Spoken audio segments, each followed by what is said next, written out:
5, 4, 3, 2, 1.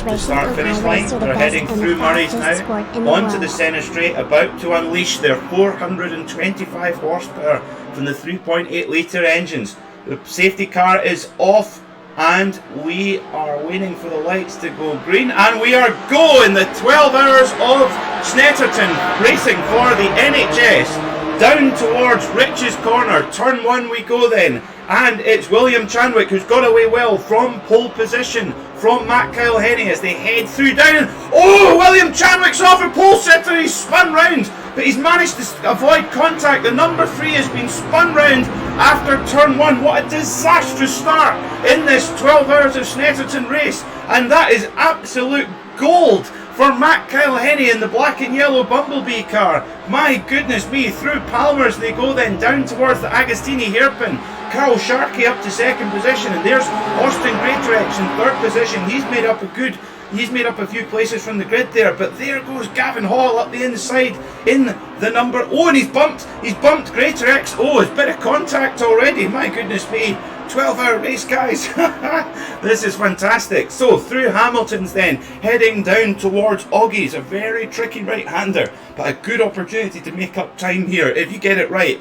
Up then towards Williams' corner, a very, very quick third gear right-hander onto the Bentley straight, a good slipstreaming opportunity. So you'll see the drivers heading on to the Bentley straight now, slipstreaming one another, heading down towards the heavy braking area for Brundle's and Nelson's S's. So look, there's Angus Archer on your right hand side of your screen coming under the bridge. Can he get up the inside? No, he thinks better of it. Very wise indeed.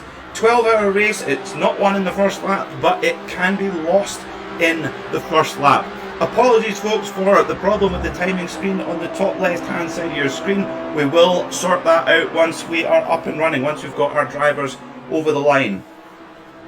So 12 hours then, let's see how this is going to pan out. Through Murray's we go then, onto the centre straight for the first time to complete lap 1. Oh, there's number 9, Mateusz Sokolowski in the black machine. He is off.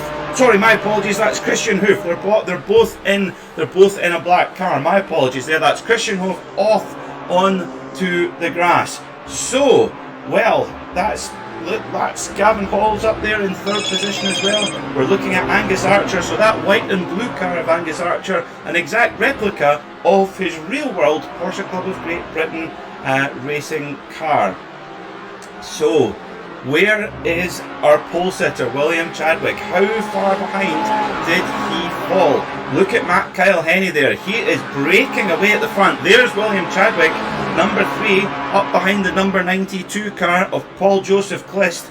Well, this is what a shock. Number 3, William Chadwick. He will be furious in that car. It'll be interesting to find out after the race if he was involved in any form of contact. He got away from pole position, but he's now got to make his way all the way through the field. He's currently sitting in 11th position. You can see on the right hand side of the car, on the back window, you can see a little LED screen, and that gives the driver's position in the race. A very useful tool that. So up the inside of Johnny Gianluca Elia he goes then, number 688, William Chadwick on a mission here. Clearly on a big mission here. Right behind Angus Archer then as they head down through the bomb hole corner. Very, very tricky third gear corner, just clicking fourth gear on the exit, and then into Corum's, a corner that just seems to go on forever, and then into Murray's. Is Angus Archer going defensive? Yep, goes defensive into Murray's. Will that give William Chadwick the exit? It will. Look at that. William Chadwick goes out onto the outside line, going down the centre straight. He is on an absolute mission today. Wow. will he be able to catch up with Matt Kyle Henny? It will be he's got plenty of time to do it. He's got 12 hours to get back towards the front. So, things starting to settle down now as we head into lap 3. Bear with us one moment and we'll be right back in just a couple of moments, and we'll sort out this issue with the timing screen.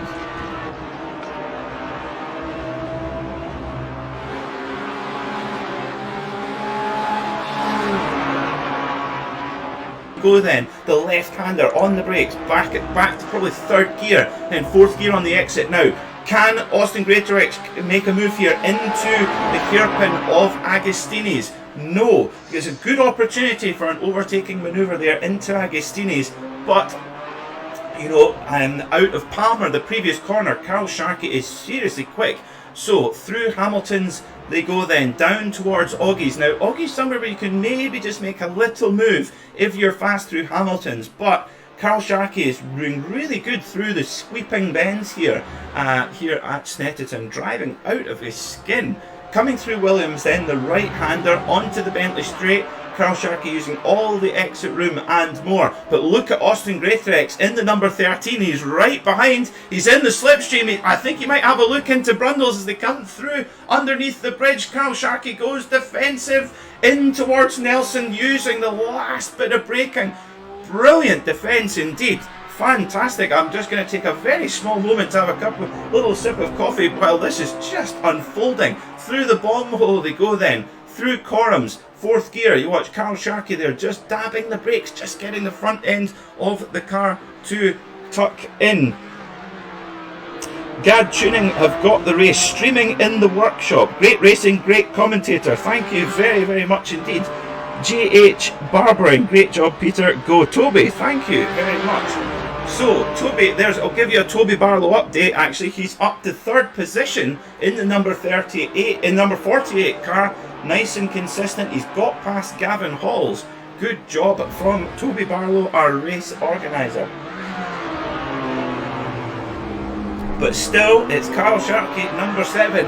Austin Greatorex is right behind. Now, this is judging by the body language of Austin Greatorex in the number 13 in that flying zebra. Judging by the body language of that car, I do not think he is in fuel saving mode. He is very much wanting to get past Carl Sharkey, so he obviously thinks that it's going to be worth it to try and get by. Really late on the brakes there from Greatorex, but Carl Sharkey goes defensive once more, gets a good exit. Up towards Hamilton's they go then, left hand corner, round they go. Number 7, Carl Sharkey heading down towards Augie's, back on the brakes, back 2 gears on those 6-speed PDK gearbox. Now, the Cayman GT4 road car that it's based upon right now is available just with a manual gearbox, but I believe soon with a PDK gearbox. If I'm honest, I'll have the manual. But for a racing car, a PDK gearbox with a seamless shift where you just pull the paddle, you don't need to lift off the throttle, just pull the paddle and off you go. So there's a back marker, number 999, Fiona Siddons, but good discipline, well done Fiona, letting these two men past.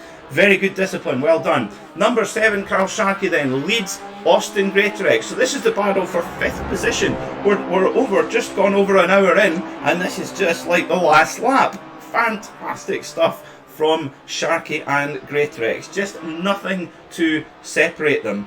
Goodness me, this is so. We'll expect our drivers. We'll expect our drivers to, if they've been able to run cleanly, they probably have another half an hour to 40 minutes, somewhere in that window, to come into the pit stop. That's when their little Caymans will be needing a little bit more race fuel to carry on. So, through Riches we go then, through turn 1, heading down towards Wilson's. Fantastic stuff so far. You can see Strasser Porsche waving there. Hello Strasser Porsche. Thank you for your donation, very kind indeed. So, update then while we're watching. Carl Sharkey's just got a little bit of breathing space from Austin Greatorex, just a little bit. It's Matt Kyle Henny in the number 25 Cezanne black and yellow Bumblebee car. In second place, it's our newcomer to the Porsche Club of Great Britain Sim Racing, William Chadwick, who had a spin and went right to the back of the pack, and the very first corner came out of Riches and spun He's got back up to second position, just charged through the field, and only 9.5 seconds now behind Matt Calhenny. But Matt Calhenny putting in a brilliant performance at the front of the field. In third place, it's our race organisers, a local boy, Norfolk boy, Toby Barlow, in the number 48. He is in third position, just 40 seconds behind the leaders. In fourth, it's our international driver, Gavin Halls, coming all the way from Bahrain, or racing in all the way from Bahrain. He's 48.9 seconds back in fourth position. And fifth, well, this is on your screen. This is the battle for fifth. Carl Sharkey, as they go through the corums. Oh no, don't change camera, no! Oh my goodness me, it looked like Austin Greatorex was going to go up the inside there into corums, but he somehow, Carl Sharkey has defended into there. Just the camera cut away just as we were going into Corum's corner. Wow. So, Austin Greatorex then, he's not flashing his lights this time as they head down the centre straight. Brilliant racing from Sharkey and Greatorex here. They head down to Riches, down to fourth gear. They've barely put a foot wrong here in this entire battle, and you notice not a tiny bit of contact, absolutely no contact at all, but brilliant racing, brilliant discipline from both drivers, great respect. Now look out, coming out of the Wilson hairpin, here comes Greatorex as they head towards Palmer's, right behind Carl Sharkey, right on the gearbox. Austin Greatorex is so close he'll be able to tell what radio station Carl Sharkey is listening to in that Cayman GT4. Down on the brakes then, into Agassinis. Sharkey goes defensive, Greatorex a little bit wide, he cuts back. My goodness me, this is just so good. Heading towards Hamilton's then, Greatorex on the grass on the exit. He is really pushing then. They head down towards Old Augie's on the brakes. Six piston brakes in these Cayman GT4s. So now we're looking at Toby Barlow, the number 48, going past. Chadwick manages to get past. Now I wonder, is William Chadwick, I wonder if he's any relation of W Series champion Jamie Chadwick. I wonder. Judging by his speed and how far in front he is, perhaps he might well be. Perhaps it runs in the family. I must find out if that is the case. Anyone who does know, please do let me know. At Peter Mackay Motorsport on Instagram. We'll be going live on Instagram in about 10 to 15 minutes or so.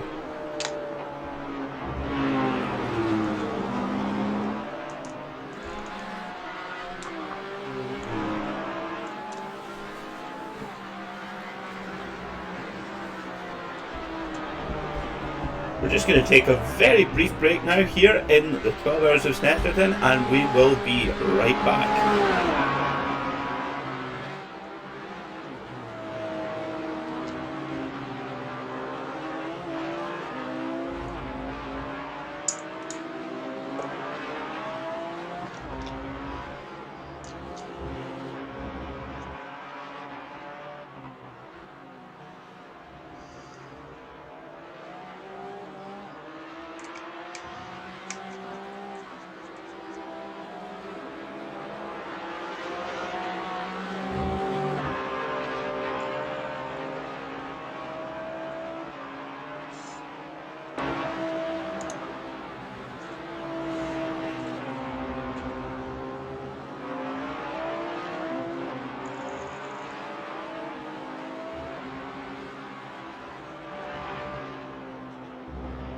At the minute, we've got no commentary, so I'll tell you we are at the minute coming up at 4 hours 55 minutes, and we are in P10 at the moment.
winning the worst driver discipline was of the day award.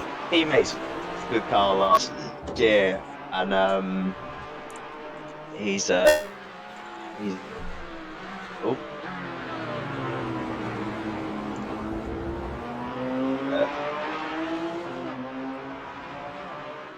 Can you hear me okay?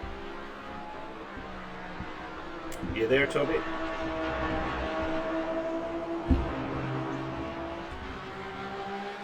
Bear with us, folks. A couple of technical issues here. Oh, you're back again. You're dropping in and out, Toby. I'm back. There we go. There we go. Yeah, Sorry, you were saying Carl's your teammate last year. Our intermittent internet. Yeah, I ran with Carl last year, and you know, he's it just proves the real life aspect, I think, a little bit more. You know, he's quite sort of conscientious in real life, but it's very difficult here when you're trying.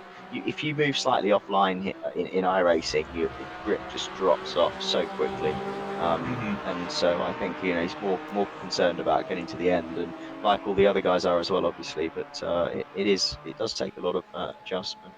But I'm just watching really all the liveries. They all look fantastic. This is the first time I've properly seen them all, and everybody's made a special effort. You can see the PMC Midlands there, Strauss sponsored car, Carl Sharkey, number 7. That car is a sort of a tribute to the real life, the tribute to the real life livery run by Pete Morris, Chris Dyer, Andy Toon, and Ross Morris, indeed, who I had a few very good battles with last year on the track. But just the blue there you can see is the NHS blue. It's fabulous that Strauss have got involved as well, and massive thank you to them for their donation as well. So, it's incredibly generous from them to chip in. Absolutely. So much. Yeah, no, the liveries have been just amazing. Everyone's made a specific effort. I mean, the car in front there of the pack there, I tell you what, there must be magnets attached to Carl and Austin's cars, because they have been together on track for most of the race, even when they're a number of laps apart, of course, now, but they're right beside each other. We call Austin's car the Flying Zebra. Absolutely. Yeah, but he very firmly tells us it's not a zebra pattern, it's called dazzle camouflage, and of course that just makes us call it the Flying Zebra even more. Absolutely brilliant. No, they've been. I just before my internet went the last time, I had a very good little battle with them both, and you know, clean racing. You know, really lovely guys, both of them as well. So it's fantastic to watch them on track, and I think they're entertaining each other no end. So they are. They're keeping it. We can see some more of that. I think it's better almost if you've got somebody as a reference point, just to keep you going rather than being out on track on your own. I mean, for someone that's actually probably the dream in an endurance race, to have someone in a similar pace who's not holding you up, but someone to kind of keep, almost like a carrot sort of scenario, a dangling carrot to keep up with the car in front. Absolutely right. And I always, when we were lapping earlier, you know, you can get very lulled into a false sense of you know, almost without a purpose when you're on your own, and you can see your lap time start to tumble. At least if you have someone there as a, you know, even in the distance, you can reel them in, or you've got someone behind, they can push you. It makes it mentally a little bit more stimulating. But if you're just there pounding around on your own for lap after lap after lap, you ebb your time away. You can, you know, you're not thinking quite as hard as you normally would. No, for sure. And there's nothing to focus on other than your apex braking point. But after 6 hours, that really does sort of take its time and take its toll on your concentration. When you're driving a real world racing car, if you're in a longer race and you're out on your own, does your mind ever wander? Do you think, how much petrol have I got in my road car? Or what am I having for tea tonight? Or what's on the telly tonight? Does your mind wander, or is it always, no matter what, always grabbing your attention when you're in a real racing car? No, it's always very much focused on the next corner or the next apex or anything. I suppose the main distracting point is when we did some endurance racing last year as well with in a Cayman S with a friend of mine, Jonathan Evans, and we had radio in the car for that, and that's about the only distraction. But you know, on the straights, you check your oil pressure, you check your water temperature, you do a sweep of your gauges, but really no, you've not got any time to kind of think elsewhere, unless you're high up in Formula One, in which case you're a robot and you can do 1,500 things a lap as well as drive the car. But for us mere mortals, it takes pretty much all of the concentration to string together a 45-minute or an hour race, or an hour stint, should I say? And it's quite physically and mentally demanding. I saw a really funny comment the other day from Le Mans winner David Heinemeier Hansen, and he was saying how he'd been watching the Netflix Drive to Survive Formula One program, and he says, why does every Formula One engineer have the same BBC accent? It is a very good series, I have to say. I've very much enjoyed watching that of recent. It's very, very good fun, and but you're so right. I mean, Günther Steiner, though, what a hero he is. You would not want to be on the end of a telling off from him. You would feel pretty small in a debrief with him, I would imagine. Yeah, my gut feeling is you don't get to experience many of those. No, I wouldn't like to. I tell you what, have you seen Porsche? They released a documentary recently called Endurance, and it was about their campaign when of course last year the Le Mans 24 Hours and Nürburgring 24 Hours were on consecutive weekends. Have you seen that documentary? Yeah, it's very, very good. Excellent.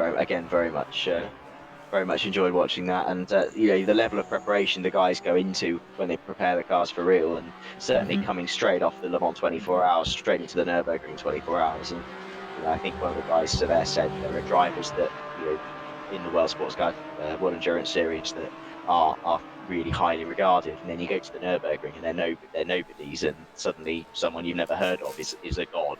And so it's an amazing place. Me and my sponsor went in March before the lockdown, just to go and do a couple of bits and bobs over there. And, it's a fabulous place. And that was at the Nürburgring.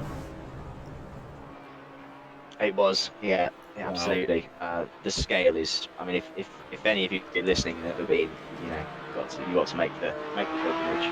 It's fabulous. Just watching Gavin Halls here threading his way through. He has been Mr. Consistent as well. He really has. He did get involved. You were still in the car at this point. Seems to be hit for pretty much everybody. Yes.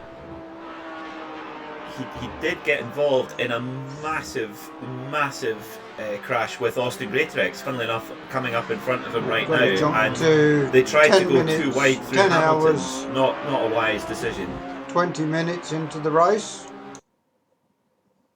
6 Austin Greatorex, 7 Carl Hazelton, 8 Gianluca Elia, and 9 is Fiona Siddons, rounding out that. And retirement, sadly, myself, Michael Jarvis, Paul Clist, Christian Huth, Kevin Bolland, and Mateusz Sokolowski. So massive thank you to all drivers. We've still got 2.5 hours still to run, which is mind-boggling, really.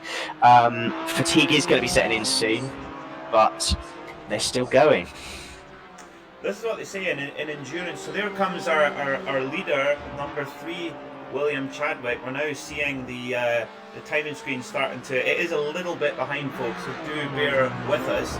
I think. What do you think, Toby? I think Matt Kilhenny, knowing that he wasn't going to be able to make it to the end on one more stop, I think he's in that last stop where we saw him stop that little bit earlier. I think he's short-filled and perhaps not taking tyres. What do you reckon? I don't know. His gap is doing all sorts of things up and down. It's gone we need to give it down to 25.6 seconds again.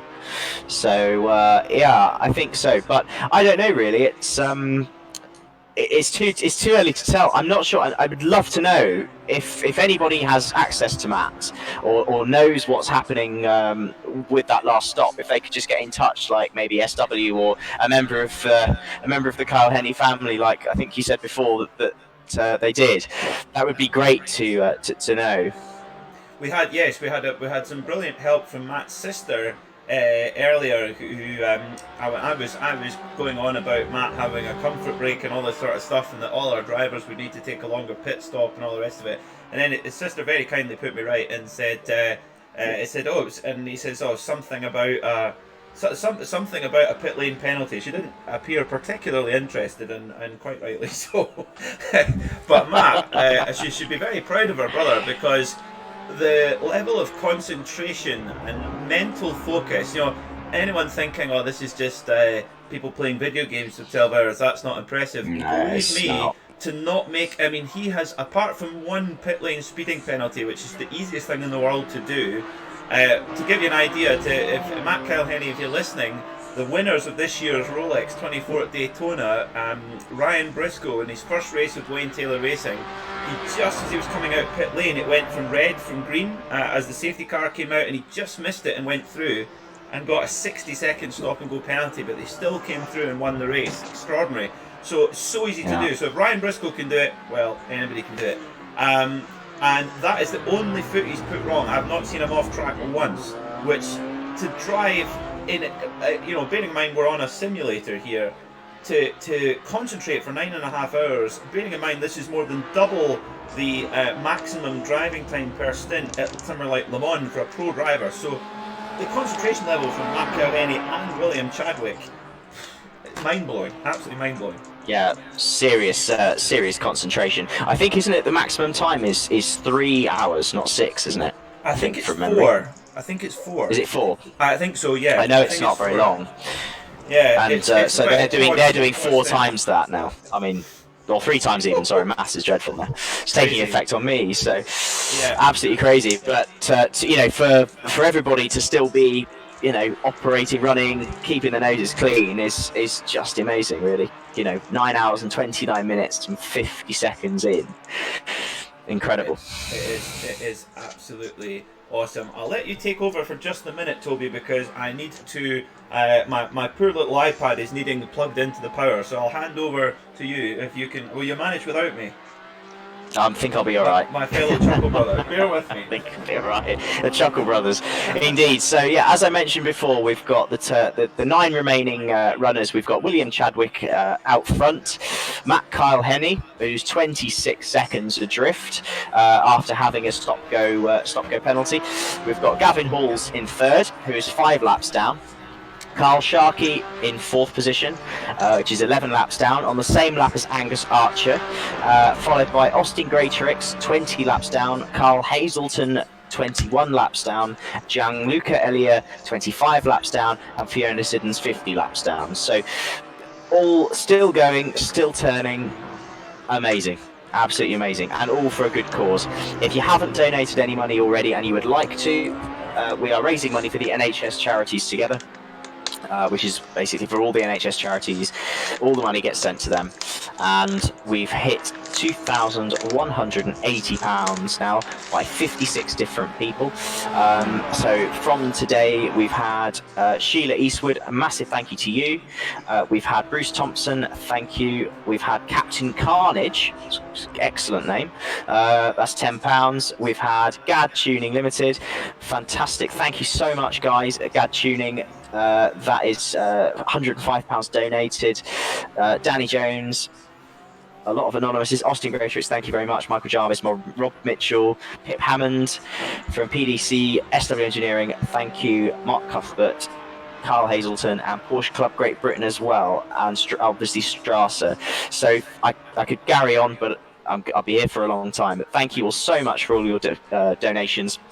This really was a bit of a funny idea I dreamt up a couple of weeks ago, and the guys really haven't had long to prepare for it. And so now here we are, 9 hours and 30 minutes in.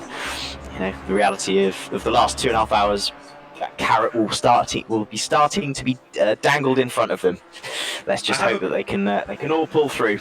I have a bit of context for some of our donators. So Sheila was a colleague of mine in the whisky business. Miss working with Sheila dearly.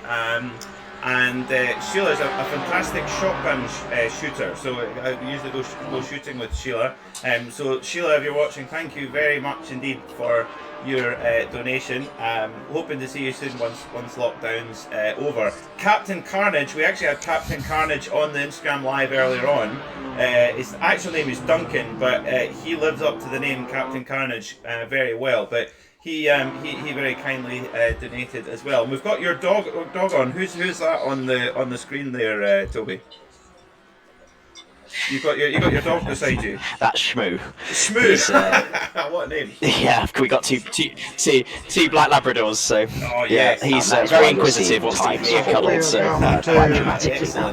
Whereas earlier, fast time for that sort of at about 3 o'clock in the afternoon was around about a 1:57.4, 1:57.5. Now we're very comfortably in the 1:56s. So hopefully we can catch up with the guys after the race, as Will Chadwick does a 1:56.899, and Matt needs to be very much on this now, low 56s, and chomp that gap down. As he pits with an hour and 10 minutes to go. That is what I would do in this time. I would take on fuel now, and I would use the cooling temperatures to maximize that high fuel load. So sadly I don't have control of the camera stream, so I can't show you Matt's pit stop, but Will Chadwick will need to pit again.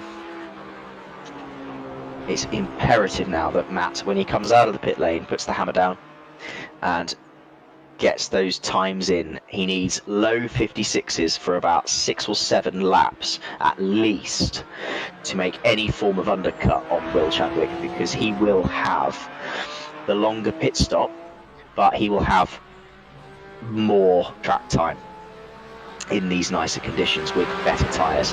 Now he's on the pit exit, and now crucially he's coming out into Carl Sharkey and Austin Greatorex. Now that may be decisive there, as he nips across, doesn't clip the white line.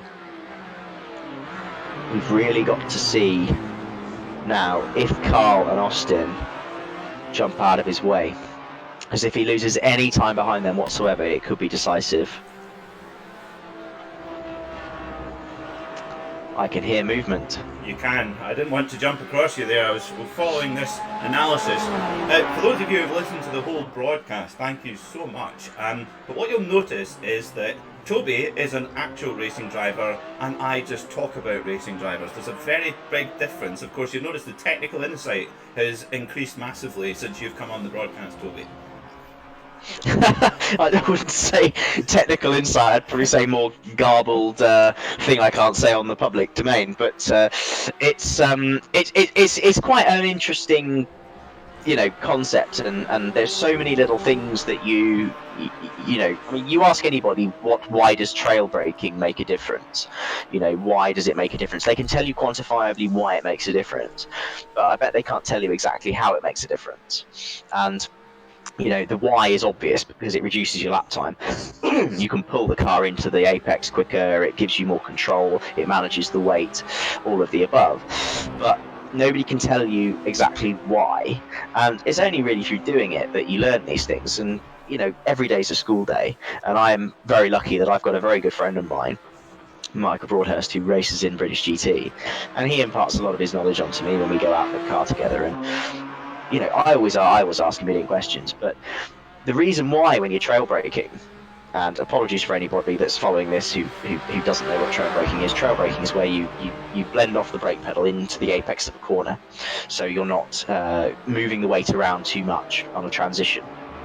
And the reason why they do that, or the reason how it happens, is because when you start to rotate the car, the centrifugal force moves the brake fluid in the lines to the out part of the car, which in turn counteracts on the inside of the car So not only are you moving the weight, but that, say you're turning into a right-hander, the weight is moved forward. You turn in. What is the most rotating part of the car? It's the rear left.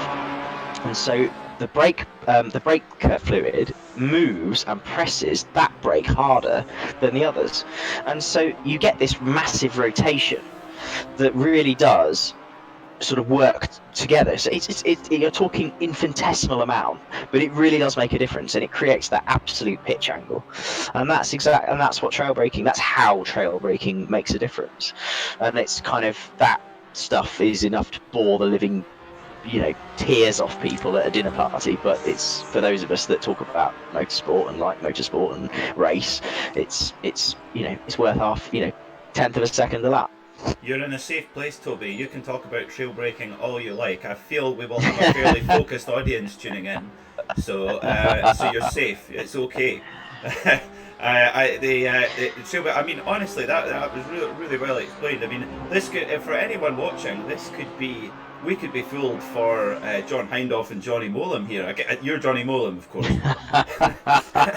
So I've had a message come in on the stream from Danjo911. How do you feel trail braking works in a sim versus the real car? He finds in the sim it's very wooden. What I will say, Danjo911, is it is vastly more important to trail brake in the sim than it is in real life. Wow. You are not fast on here unless you trail brake. In real life, it makes quite a difference, but the difference is not quite so pronounced. You do need to keep about 5% to 10% of pressure on the brake pedal in real life through a corner, which yes is trail braking, but it sort of isn't. It's to do with loading and the transmission, really. That's what that's for. But with this iRacing, you need to do it, otherwise the car just understeers. But in reality, in real life, the car doesn't understeer at all. The car sticks like you can't believe on slicks. So in some ways, as I mentioned, it is as Austin drops a wheel onto the grass. Then I did have that, and did that have an effect? Sorry to divert away. One of the best we've seen, so thank you. Okay, so if you're a Porsche owner, if you're listening and you're a Porsche owner, 11 hours and you want to 15 upgrade or change or get your car serviced, pop down at Strasser Porsche. They'll be delighted to help you. Aha, Toby, I will get you in now. Send a request. Porsche Sport Media. Isn't technology amazing? Isn't it amazing? Yeah, so that's a consistent 27 seconds, says Zoe Kyle Henny. I tell you what, your brother's doing an amazing job, and that pit, it's actually it's making me shudder just how important that pit lane speeding penalty is going to be, or could be. Yeah, absolutely. I'll be so gutting if that's the outcome after 12 hours. I mean, what I'd like to do ideally then is hold a 10-minute race between him and scrap it out. Oh yeah. In 919 hybrids at the Chili Bowl. Oh my god, yeah, something like that. Then we'll see who's the driver then. Absolutely. So just a quick update then. We're up to £2,392 for the NHS. We've got £108 to get to £2,500. Come on, somebody donate £108. Somebody put in 1 minute 55 out on track, and then we get Tommy Zoom's £50. We get Tommy Zoom to £50. Yeah, exactly. So everybody, please.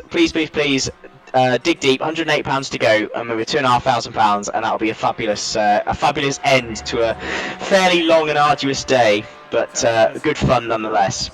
Hello, Jessica. As a 156.4. Oh, we're getting quicker. Hello, Karen W. 156.4. This is great. 156.4 now. Toby. I had no mates when we were on earlier. You've definitely boosted the attendance on the Instagram live. I don't know, it must be my 5 head. Who knows? Coronavirus haircut is good. Perhaps. Well, I've normally got my trademark sideburns on the go at all times, but they've gone well past Jackie Stewart. They've probably even gone past Emerson Fittipaldi. They are full Guy Martin now. Yeah. Excellent, excellent. So we've got now Austin Graytrix at a 158.1. We've got Matt Carr-Henny showing us 1 minute 29 behind. Is that a timing screen glitch again? I think it's time screen glitch. It's going all over the place at the moment. Yeah, it is. Yeah, plus so 40 look, seconds. So there's Matt plus Carr-Henny on track. He's coming down to Agostini's right now. Yeah, he's going to get Fiona. Yeah, well done. Brilliant. Out of the way, lovely. So we just need now, to show he's now coming down to Hamilton. So we've got Matt Carr-Henny coming to Hamilton. So you keep an eye out for William Chadwick if you can. So is that William Chadwick? No, that is. He's in the white. Gavin Hall still lapping well. He is. There's Carl coming up on Carl Hazelton. Do you know what? I don't think Gavin Halls did disconnect. I think he went in to get those blue wheels looking nice and clean for the finish. I think that's a shame. Oh, Carl Hazelton, he's on the grass. Oh, Carl Hazelton holding up a faster traffic. We have not seen anything like that so far. We haven't seen that at all, have we, today? Oh, wow. Come on, Carl. You know, he only held him up. Oh, now he ducks out of the way. Now he ducks out of the way. It's like, oh, here's a straight. I'll just get out of the way now. Yeah. So Gavin Halls goes across the line now. What did he lose? Stuck behind Carl. 158.0 in traffic. So that's easily a low 107 pace. So He's still excellent. He's still doing well.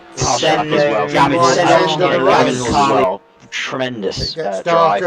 Everyone's done fantastically well. I know that's very, very, but everybody has done really bloody well, and a massive thank you, as I've said before, to absolutely everyone for donating, absolutely everyone for participating. Thank you to you for doing this for 12 hours. That's been my pleasure. And thank you to everyone that's donated, and yeah, absolutely fabulous. And thank you for Porsche Club as well for giving us a massive foot behind it this week to get the grid right up there, and also to get the sponsorship right up there. And at this moment in time, we are up to £2,770 raised of a target of £1,000, and I'm speechless. Top stuff. It is really top stuff. And you'll see now on track the sun coming down over the Norfolk countryside. That's just beautiful. Lights are coming on, so the lights have come on automatically on all of our cars to help guide them through the final 3 or 4 minutes. There's Matt Carr-Henny on track. We haven't seen him on track for a little while, but there he is. He's coming over the start-finish line. And what has he put in there? So Matt's sister has said on the Instagram chat, Zoe Carr-Henny is saying that yes, it is a big Kyle Henny family trait to save your best lap till the very end. Fantastic. Well, he's just done a 56.7, so he needs to smash a 155.9 now, because he's 156.0. So last lap of the race, I reckon now we've got, where is the leader? Where is Will? Let's have a little look on his stream. I can tell you he is just coming onto the back straight now. So he's on the back straight. So there will be one more lap after this one. Okay, so have you got the proper time in front of you there? Can you see it on his screen where the timing is? I can see in relation to where it is. He's now coming through the bomb hole corner now, and that means that he's got, so there'll be, this will probably be the last lap, I would say. He's now coming through Coram. Keep an eye out for his downshifting. white flag. Absolutely. I'm going to keep my eye out. Okay. Although this definitely will be the last lap. Now we're 50 seconds to go. This will be one more lap to win. So this is the start of the last lap then. Chadwick comes across the line and does a 157.83 as his time. Cruising. Turns for the last time into Richie's.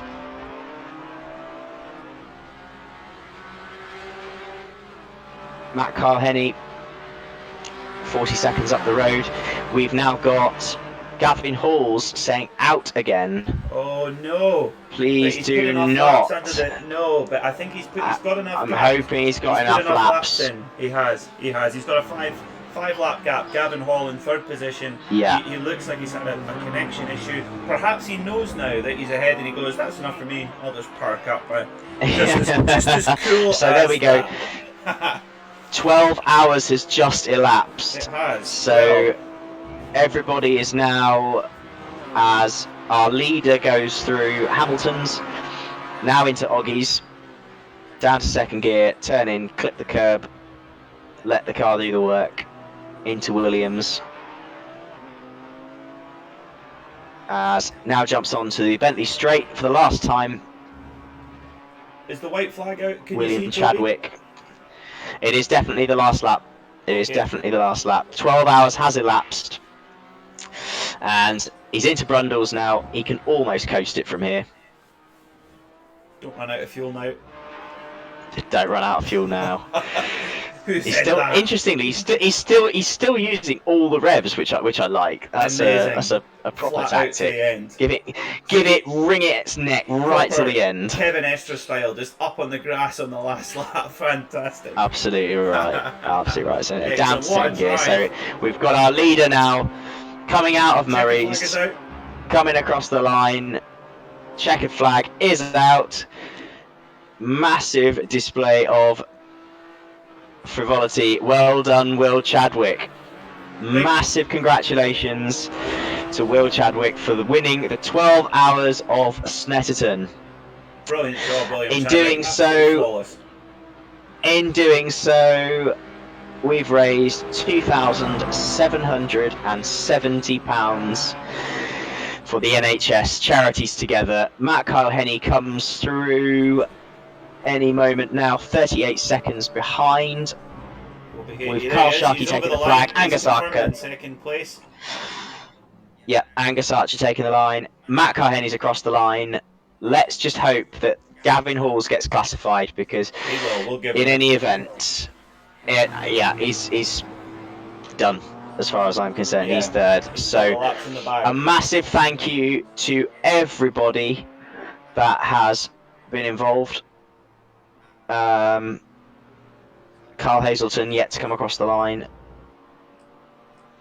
He's probably still on So somebody's way. once that happens, we will try and get some people involved now.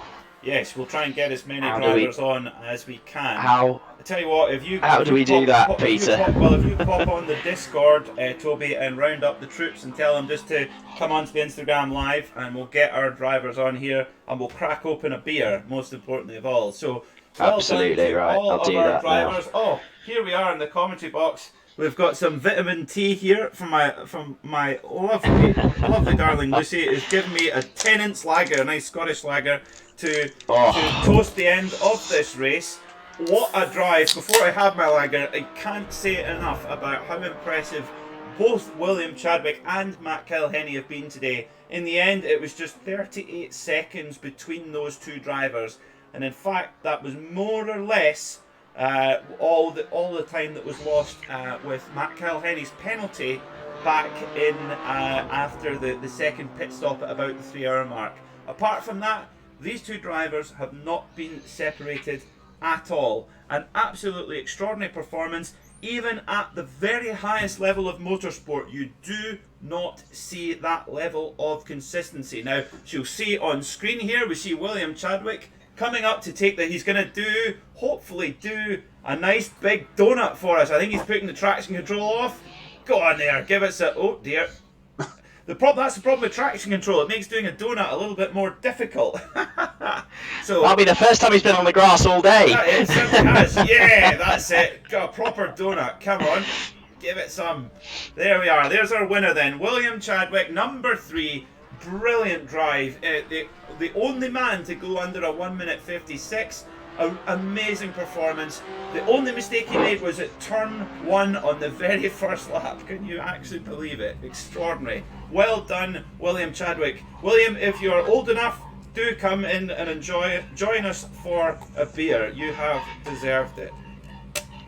Absolutely What a race. right, 100%. Well driven, absolutely immense drive, and didn't put a foot. Apart from that first corner, not a foot wrong all day. Now, Superb, fantastic drive. Tell our viewers, you had while I sort out the stream here, you had a grandstand view of that crash in turn 1 that nearly took our winner out of the race before it was over. Tell our viewers about that. So, from what I could see anyway, I was a little bit busy trying to not hit other people, but it looks like he just got a little bit on that inside. Thank you very much for watching. Hope you enjoyed that, and we will join you with some farming again tomorrow.